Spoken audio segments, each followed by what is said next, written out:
Welcome to the Greater Wealth here on Edge Radio Australia. It is that time where we sit down with Derek Whittaker, the man with all the knowledge, and we're talking about the big subjects. And today we're going to talk something that is close to home for so many Australians. It's a tough thing. I mean, we know, of course, the government's just changed all the laws when it comes to the laws. What would we call it? The rules. We'll call it rules rather than laws in this case. As far as your deposit for your first home and what you need, and there's obviously a flow-on effect. Let's jump to it. How can a young man like myself? How can a young man buy a home in this country? It's a great question, and many people are coming to me and asking how my kid's going to be able to afford a home That's as well. The point. Yeah, I was joking. You're a big kid at heart. I know you're a really big kid at heart. And look, fair enough. There's people who don't own their own home, and they're not children. They're not starting out either. That's right. And they're going, how am I getting into the game? It's interesting to look at this issue because there was an article that news.com.au covered a property investor called Daniel Walsh, and he's basically saying that the middle class is going to be wiped out. Yeah, and he's not wrong as far as I'm concerned. And he's saying within the next decade. Within the next decade. So he's saying basically that people who, buy a home, live in it, pay it off, the middle class, he reckons, the whole FOMO is kicking in. If you don't get in now, you're going to miss out forever type thing. I don't like buying things under FOMO. I don't really get into that sort of mindset. What is that acronym? Fear of missing out. Yeah. But if we look at this anomaly, all right, in terms of, let's say things don't change. Yeah. Let's say property prices don't come down, because people are saying, they've got to come down at some time as a correction. Let's say that what's difficult in this is government interference in the property market. It's always been the lever that Australia pulls, especially in an economic downtime. Very much so. Right. Yeah, so it seems to be the central part of how our economy works, really. When it comes to Australia, it's all about property. It's property and mining and a little bit of agriculture as well. Right. So, quite a bit of agriculture. But those are our three things in Australia that we've really, really sold. And we've got to assume, let's say, that nothing changes. Well, it's getting harder and harder for doing that and we've got to assume also that wages are not increasing. That's the big thing as well. And not at any rate that's anywhere near the real genuine inflation. Certainly not what's going on in the housing market. And I've got friends who are looking for a home right now, and it's literally changing from month to month. The same house is worth sometimes like $200,000 more a couple of weeks later. Yeah. It's just insane. Well, the average house price in Australia now is $1.068 million, right? Now, what you got to do is it takes into account the different, city versus regional, all that sort of stuff. So if you're in the regional areas, you're looking at about $716,000 as of September 2025. Okay. Whereas the other figure is more for the city median house price. And again, it ranges, as we all know, from city to city and capital city, etc. So, but then you've got to also add on the added expenses of that. Like if it's not your first home, which most people who are buying $1 million house, it's not their first home, right? Then there's the added stamp duties on top of that. I mean, if you do those numbers of the average house price, and let's put that in Western Australia, of course, Western Australia is not the largest, but you're looking at about $47,000 in closing costs and stamp duty. $47,000 in stamp duty. Just to do some paperwork. It's hard work. Boom, boom. I mean, look, you've got to hit the pad. You've got to get enough ink on. I mean, it's hard work. Look, the settlement agents need to be paid. I don't have an issue with the settlement agents being paid and that sort of stuff. But it's a good little money spinner for those who are in the government. Thoroughly agree. No, I agree exactly what you're saying. As far as people who are doing the work, I completely agree they need to be paid for the work that they're doing. But the government is taking this massive slice for what? It's like and whether it be a house or a car, these fees. You're paying on what you paid for it. I mean, it's the same job. So shouldn't a $600,000 home be the same amount of stamp work as a $2 million home? I think the big concern too is that, are people thinking about an economic downturn? Let's say that something happens internationally. And there's a lot of uncertainty in the globe at the moment, which affects the markets. We saw what happened in 2007, 2008. Australia got out of that really easily and unscathed. Whereas you saw situations like in the United States where, it was a whole different kettle of fish.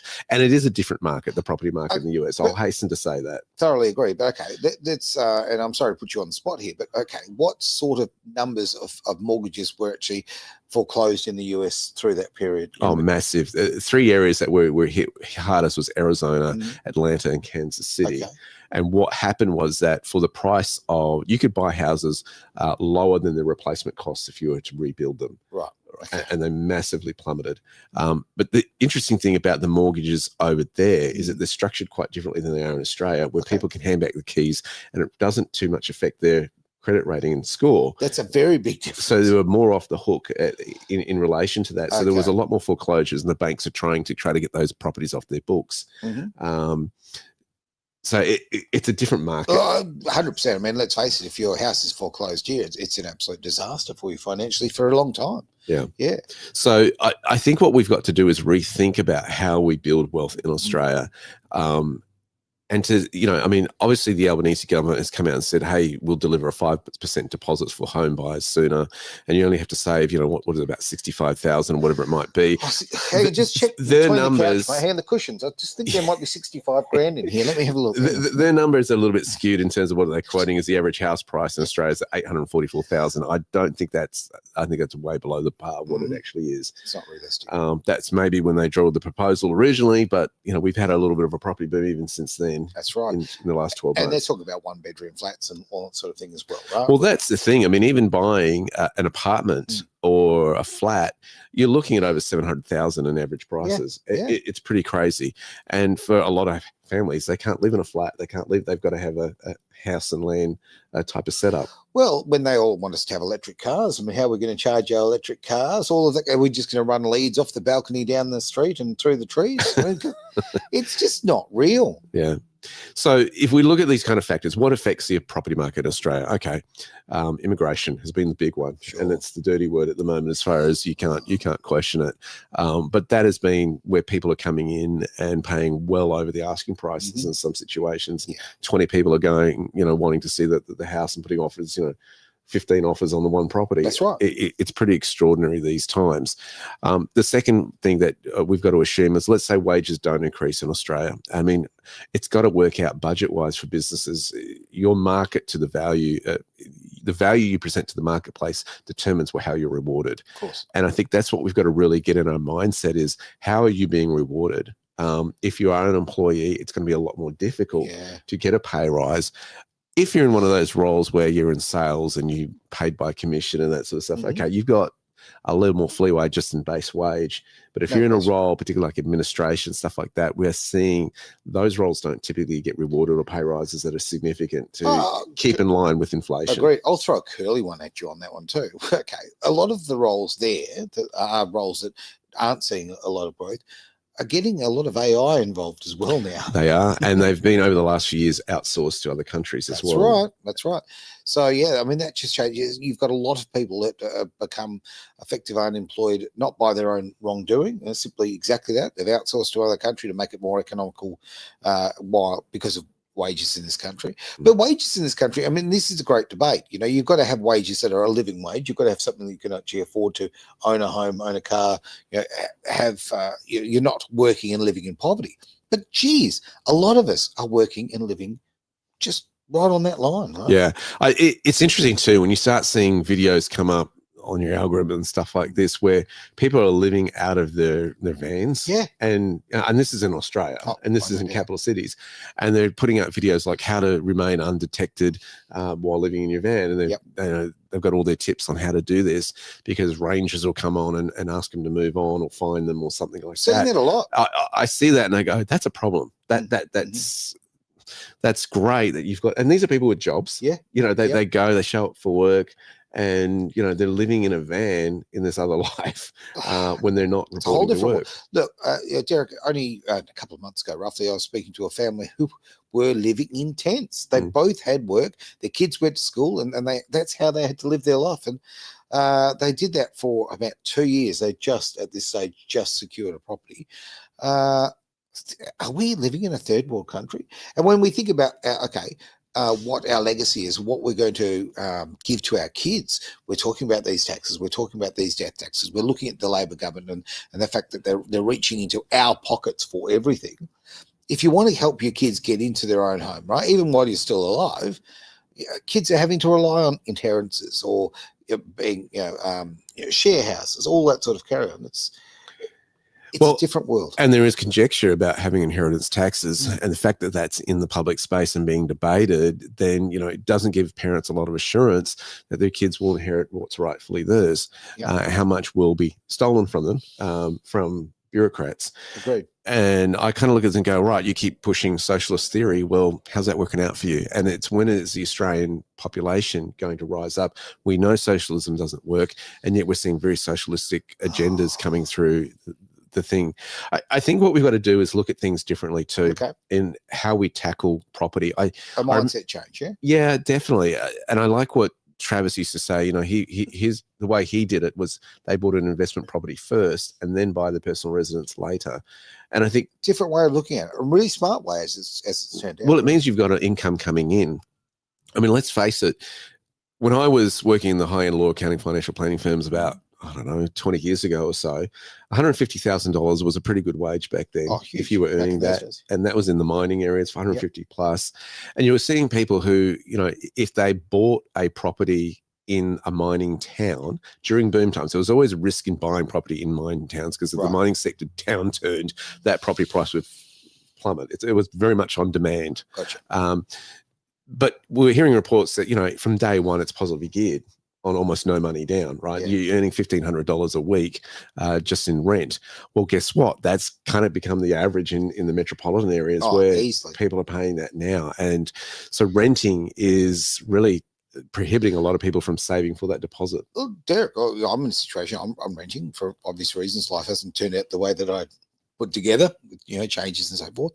And, that one bedroom places, mate, are $750 a week, one bedroom. Yeah. It's crazy, absolutely insane. Yep. So, even trying to, like, if you wanted to share with people, bring the cost down, which is, like a bit intrusive, not really the way you want to live your life, but it's an option. Even that is incredibly tough. I know of some people who are living, 3 people who are, by the way, they're not together, right? So 3 independent people living in a 1-bedroom flat in Dianella. Wow. Crazy. Yeah. Crazy. Just using wardrobes to split the rooms up and all kind of carry on and living very, very meager existences. So we're not battery hens. I mean, there's a reason why we're eating free-range eggs rather, because we wanted to get the hens out of that horrible nightmare, and we're doing the same with human beings. Well, we live on a continent, and you look at our population size. There should be no reason why people are homeless in this country. I think it's inexcusable, and I think. The property market in Australia is incredibly manipulated in the sense of land release and price control. And so you go, okay, we can't control that. That's in bureaucrats' hands. Either you get involved in that political game or not. And that's a decision whether that lines up with your life purpose or whatever. Sure. That all aside, you've got to start thinking about how to tackle the game. Entrepreneurship is a big one.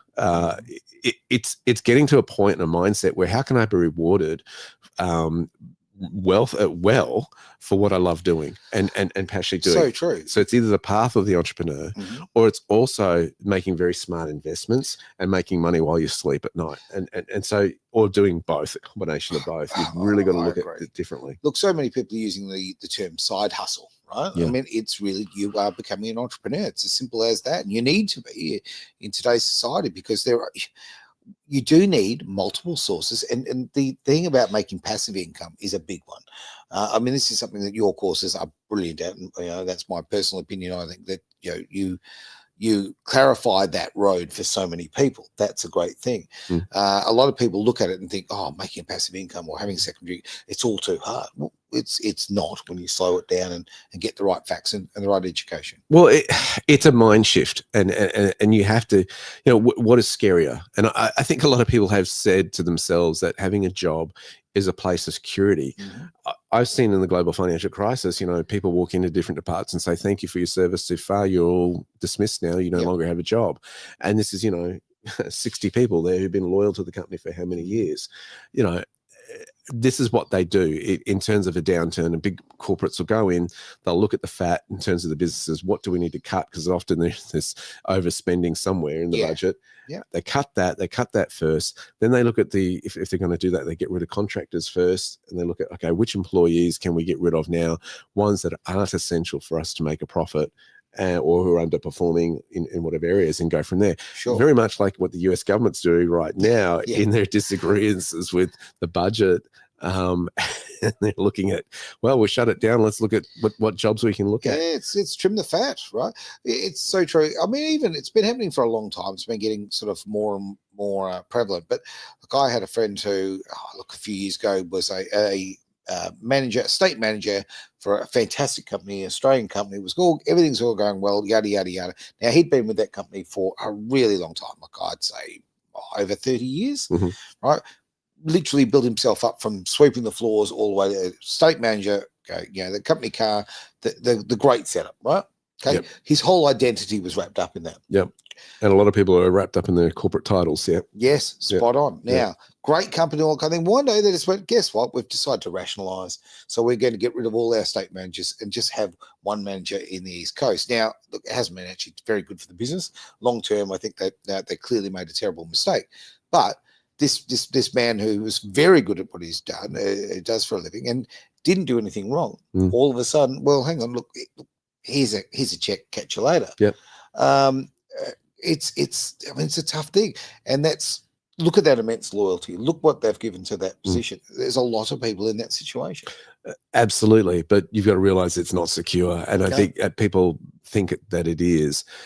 I also think we need to start thinking differently in terms of how can our kids be entrepreneurial and how do we educate them to think differently. We have a education system that's very much geared into creating employees. Do what you're told.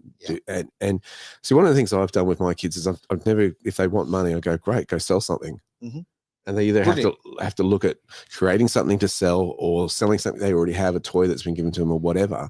But if you want money, go create it. Rather than getting a handout, I don't give pocket money. No. And so that's how I've trained my kids. And then, I've seen them, especially my son who's older, he's made money. And then we take him to the position, right, how can we invest this money now and make it grow and make money while you're, sleeping. And I think we've got to start getting that into our mindsets. But my whole emphasis is let's say there is a worse time in terms of economics. Okay. How are you positioned for that? Are you living from paycheck to paycheck, or are you working on yourself or working towards something where you'll be okay in terms of smoothing it out? Now, again, I don't want to be here on the microphone talking fear, but what I am encouraging you to do is get off reliance from a government and saying it will look after me, because there's no guarantees that will happen. Because as I'm looking at things like, you've got a public sector, which is a major employer of places like Sydney. I'm going, that is not sustainable long term. No. I mean, look, that's part of the game. That's why they're increasing the public service so much, making people so dependent that they become very, very compliant, because that's where their living is. But you're right. I mean, look, when things eventually do come to the crunch, guess who's going to go, right? Yeah. I just want to mention too that we'd love any questions or comments. If you've got anything you'd like to say, look, type away, get those questions in or comments on what we've been talking about today. Some will come through on the feed today. Some we'll actually see during the week. So it's always great to have that. But when we're talking about, I mean, this is grassroots stuff, right? Like changing your mindset and thinking about the fact that, okay, your kids, the current status quo of how things are running, your kids will not own a home. All right? They will not own a home. If you stay as an employee.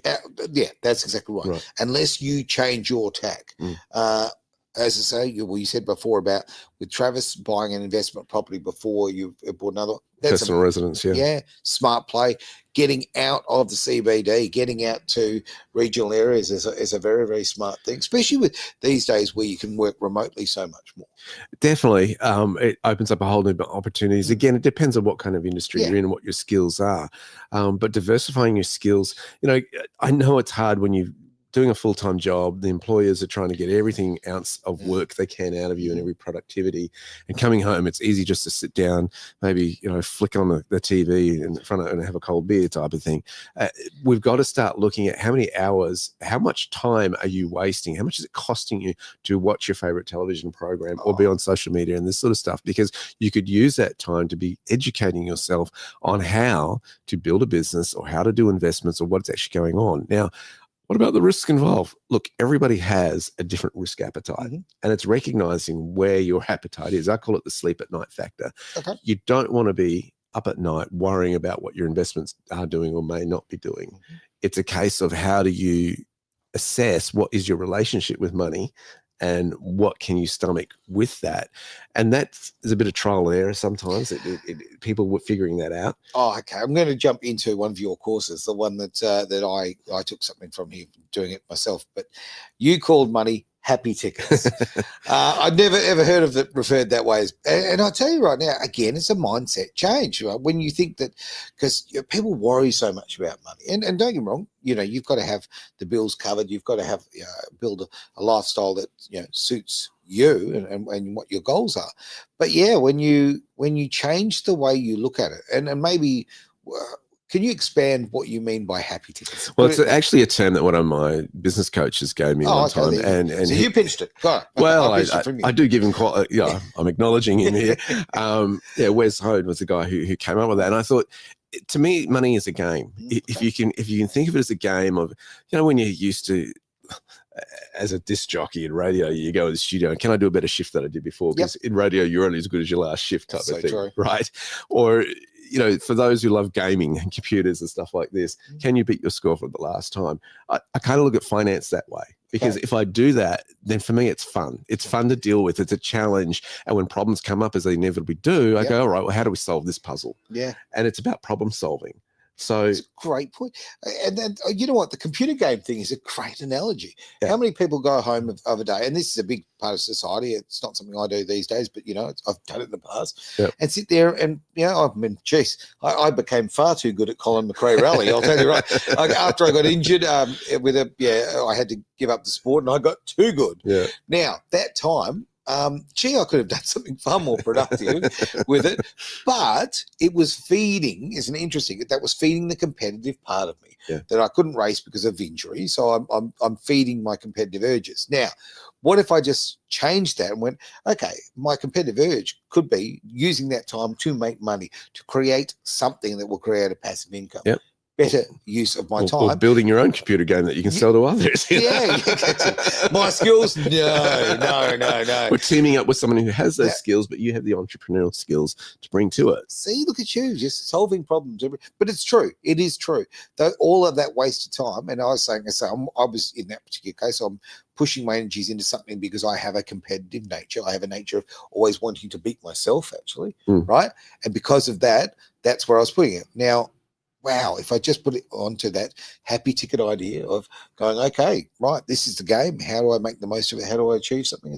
It's a great way to go. It's a puzzle. And I think one of the things that's really helped me in terms of risk, because you always hear a lot of traditional type of finance talk about, what about the risk of getting into this? This is risky, et cetera, et cetera. The way I eliminate risk is I research the heck out of it. I study it. And the more I understand what's going on, the less risky it becomes. We go, all right, am I comfortable with this? How can I hedge that off? How can I manage that? What can I do here? So the more you research, the luckier you get. Well, yeah. But I want to also make this point too. And a lot of people are just chasing the buck, the almighty buck. True. That is not a way to live life. The money is meant to serve you rather than you serve it, because that's the danger if you're always chasing the buck. There's never enough. Yeah. Right? It's always just out of grasp. It's always, one of the comments that I used to always hear in the high-end law, accounting, financial planning firms was this: I just want a little bit more. Right. And that was from the guy who's making $40,000 a month trading the markets, right down to the guy who's on the dole. Right. It was always the same line. Just a little bit more. Just a little bit more. Yeah. And I realized that that's not the thing that satisfies. Well, some people does, so because they're always chasing just that little bit more, like they're racing themselves, right? Yeah. So that I get. Yeah. But I do agree with you. I mean, the money means absolutely. To me, money becomes tinsel, right? It puts a little glitter on the things that you have in life, right? As far as you own. But like if you're doing something of genuine value to yourself, to your soul, to your family, if you're actually building something that has more value than a number. Well, how do you know when you're rich? Different for everybody. To me, it's comfortably numb. It's that lack of pressure. Mm-hmm. The fact that if somebody if I had a friend that was in Sydney and they're in trouble, I can jump on a plane straight away and I can just cruise off over there and help them out or send them some money or whatever. That to me, it's just to be comfortable enough to know that I'm not worried about every cent in the bank. Other people, it'll be a figure. Other people, it'll be a type of sports car. Other people, it'll be a big house. To a lot of people, it's a handbag. And to me, it's more than that. To me, it's what is your life purpose? Yes. Because if you are chasing, there's a lot of people who have a lot of money, but they're absolutely miserable. Oh, dead straight. Right. No, I feel them. And it can be a very lonely companion if it's just you and the bucks, and particularly for the entrepreneurs who've walked over other people and they don't have any friends anymore. Yeah. You know. Well, that is such a great point. I mean, to my mind, again, I look at my past, and whether it be from a sporting or a business point of view, the ethos was always to you walk over whoever you need to get to your goal, right? Okay. So it was about walking on people. Now that burns a lot of friendships. Yep. It really does. Whereas my ethos now is I enjoy success. I enjoy building things up. I enjoy getting bigger and bigger. And guess what I enjoy more? Taking others with me. Yeah. Right. That is a life purpose in itself, of being able to give freedom to other people. It's far more valuable than a pile of bodies just to that you've stomped all over to achieve your goals. It's very selfish. Another thing about this, one of my business coaches told me was this: Wes Hone, I'll give credit to him on this one as well. Is if you try to put your competitor out of business, there's a problem, because you end up paying for them anyway when they're on welfare. There's no point doing it. It's better to work with them and go, how can we make a buck together? And in any joint venture, there's three parties that got to win. Yeah. You've got to win, they've got to win, and the customer's got to win, because if the customer's getting ripped off, they're not going to come back and do business with you as well. And one of the beautiful things in terms of minimizing your marketing costs is getting repeat business. Yeah. But okay, we're talking about business here. We're talking about money. Now, people often associate money with, quite frankly, evil, right? Okay, a lot of people think it's the root of all evil, all that kind of carry on. And we're talking about it, or certainly from, this is my interpretation. We're using it as a tool to achieve, whether it be, our goals as far as social goals, or our what's the word I'm searching for? I mean, basically, to find your life purpose, right? Like it is a goal to do that. It's to serve the life purpose. That's right. Yeah. Money is simply a tool to do good by, right? This computer is neither good or evil, but it can be used for good. It can be used for evil. Well, it's Apple. Neutral. It's definitely evil. Yeah, definitely. Same with finance, right? It's neutral. It either can be used for good or evil. It's cryptocurrency. Everybody's talking about CBDCs. Again, there's an allusion to it could be used for good. It could be used for evil. And I think it's putting it in the right place, but really going, what is the greater purpose of my life here? And what is it that I need to serve humanity with? Because you have a unique skill base and a unique gift. The world needs you doing that life assignment.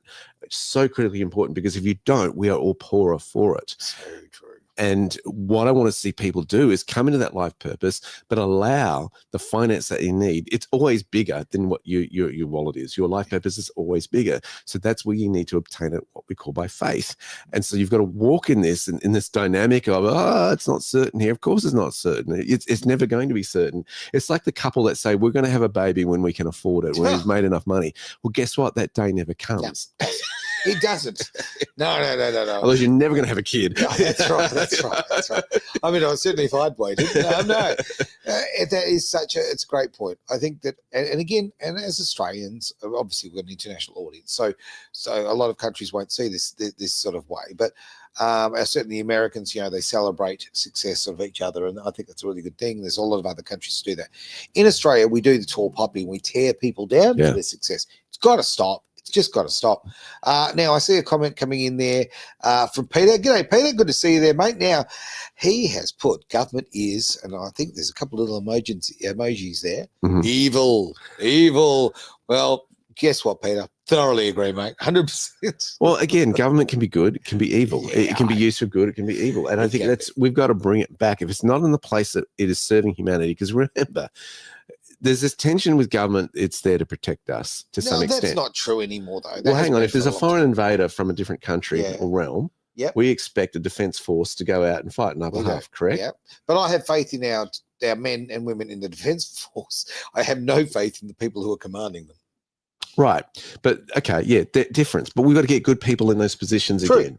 Of government, right? We need to do that. And it's interesting when you look back in history, who are the heroes that were good people in government? Well, guess what? We extol them, think they were fantastic, like the Abraham Lincolns of the world and this sort of stuff. They were hated at the time. Right. They were so hated that they were assassinated, right? Andrew Jackson, he's one of my heroes in terms of a president of the United States. He's the only president who ever got the United States out of debt.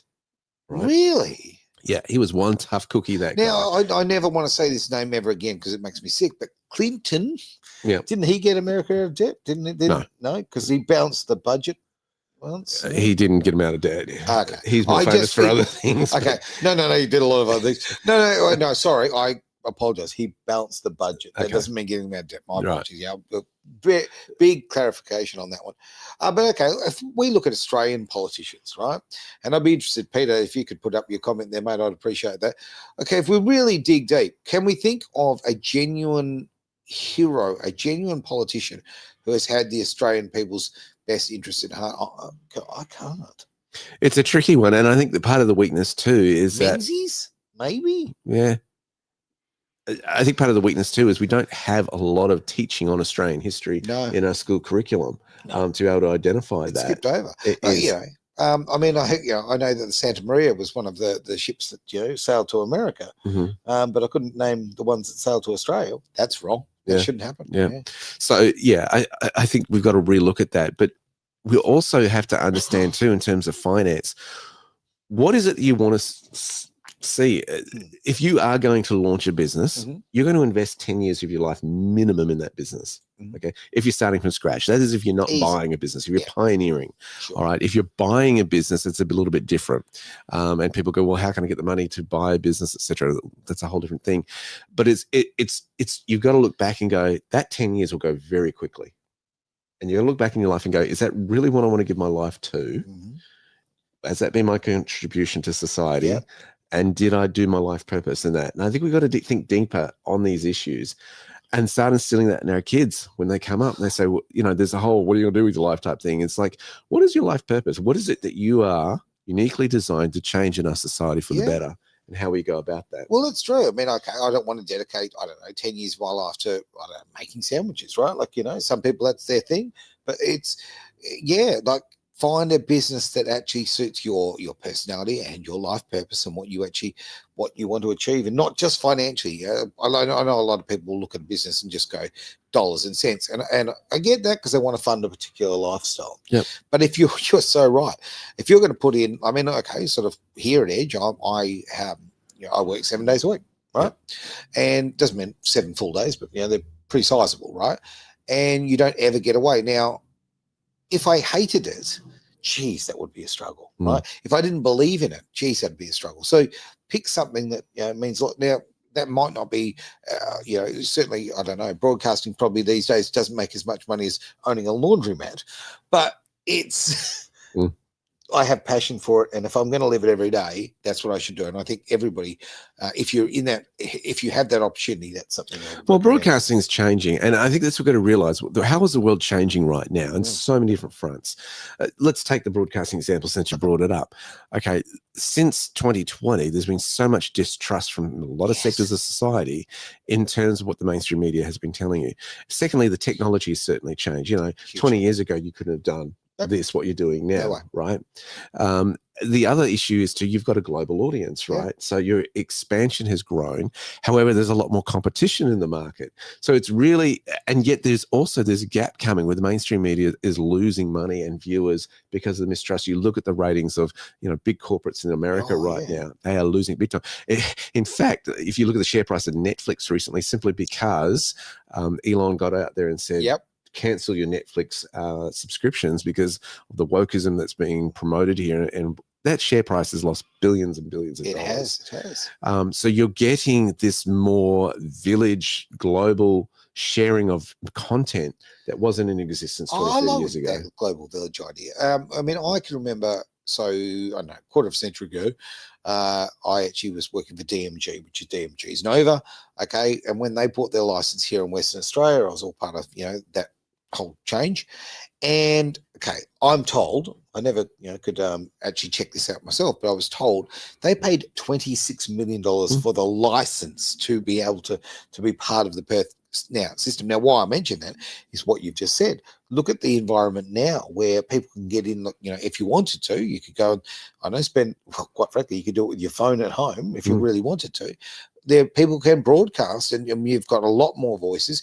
You haven't got a price like that to get into the market. Absolutely. And look, I remember when Alan Bond bought Channel 9, was it for 110 million or something back in the day? He paid 1 billion. Oh, 1 billion, was it? Yeah. Oh, there you go. I A few know zeros this for missing. the crazy reason. Sorry to distract you, but on that, because I just love the story. Yeah. That Kerry Packer had the $1 billion check on the back of his toilet door. Right. So every time he was in the loo, he could actually look at the check. It was framed and on the wall. So sorry, go on. And his line was, "There's only one Alan Bond in That's life." right. And 3 years later, he bought it back for 300 million. Was it 300 million? Yeah. Okay, so there you go. There you go. And I mean, that was a lot of money back then. It's still a lot of money now. But, back then it was even more. And I think now you can get a channel on YouTube for nothing. Yeah, you can. You can get it, and you can serve it out to several different platforms. Now, if you want to buy the platform like Elon recently did, well, you need a few billions in the kitty.